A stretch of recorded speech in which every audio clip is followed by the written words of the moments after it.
বাল্যবিবাহ প্রতিরোধ সহ মানব পাচার প্রতিরোধের বিশেষ সচেতনতা শিবির স্বরূপনগরে। আপনারা দেখছেন সেই সময়কার বিশেষ মুহূর্তের ধারণকৃত ভিডিও চিত্র আজকের স্বরূপনগর পত্রিকার অনলাইনে।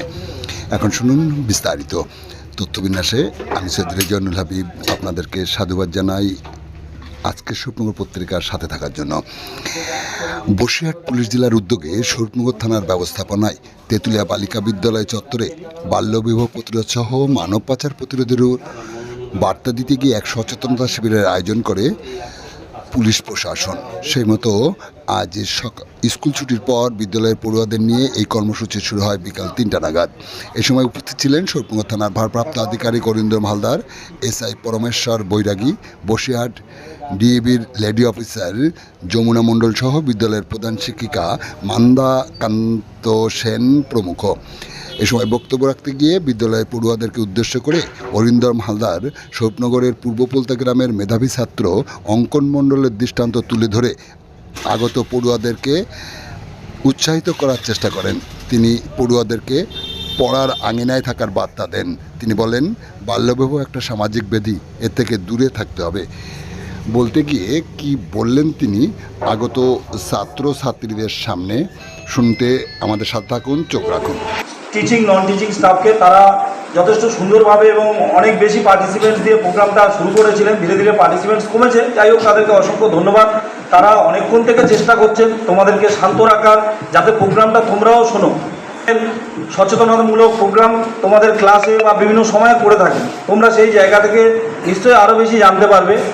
আমাদের যেটা হয়, আমাদের বসিরহাটীদের ডাকি। কেন ডাকি? কারণ এই যে জিনিসগুলো আলোচনা করা হলো, বাল্যবিবাহ, পক্সো বা তোমার ধরো কিডন্যাপিং বা তোমার মানব পাচার, যেগুলোর উপরেই ধরো আজকে তুমি আছো এখানে, কালকে তুমি ধরো বাড়িতে না বলে বেরিয়ে গেলে, তোমার বাবা তো থানায় গিয়ে এফআইআর করবে। তাহলে মেয়েটার সাথে তোমার কি পারে? তোর বাবাও থানায় গিয়ে, বন্ধু বান্ধবী, এটা শুধুমাত্র তোমার জন্য না, তুমি তোমার বন্ধু বান্ধবীর হয়েও কাজ করতে পারো। এই জিনিসগুলো, ইনফরমেশনগুলো তোমরা দিতে পারো। এছাড়া সর্বোপরি 100 100 যে নাম্বারটা আছে, এই নাম্বারে তোমরা কল করেও জানাতে পারো। এটাই মেন লক্ষ্য। এছাড়া তোমরা নিয়মিত স্কুলে আসো, পড়াশোনা করো, ভালোভাবে পরীক্ষা দাও, ভালো রেজাল্ট করো, নিশ্চয়ই ভালো লাগবে।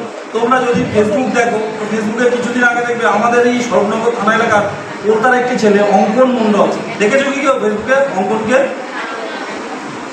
অঙ্কন মণ্ডল বলে একটি ছেলে আছে, ও প্রচণ্ড গরিব। আমি আর এর মধ্যে যাচ্ছি না, আমি গল্পটাই বলি। প্রচণ্ড গরিব। ও এবারে নিট পরীক্ষা, মানে ডাক্তারি পড়ার জন্য যে পরীক্ষা, সেই ডাক্তারি পরীক্ষাতেও 810 র্যাঙ্ক করেছে, সর্বভারতীয় 810। কলকাতাতে বাড়ি, বাল্কি হাই স্কুলে পড়তো, এবং ওর যেহেতু ওবিসি ক্যাটাগরি আছে, সেই অনুযায়ী ওর র্যাঙ্ক হচ্ছে 231। ওকে কিন্তু দেখে আমাদের মাননীয় এসপি সাহেব যিনি আছেন, তিনি কিন্তু একটা ল্যাপটপ, একটা স্টেথোস্কোপ এবং তার সাথে নগদ 1 লক্ষ টাকা পুরস্কার তার হাতে তুলে নিয়ে। এসপি সাহেব কেন করেছেন? কারণ এসপি সাহেবের মনে হচ্ছে এই ছেলেটার একটা দরকার আছে, সে সত্যিই নিডি আছে, সে গরিব আছে, তার দরকার। তার বাবা হচ্ছে চাষবাস করেন, দিনমজুর, এবং তার মা তাকে গাইড করে। তো অঙ্কন এই যে করেছে, তোমরাও অঙ্কনের মতো হলে নিশ্চয়ই তোমরাও নিশ্চয়ই স্কোপটা পাবে।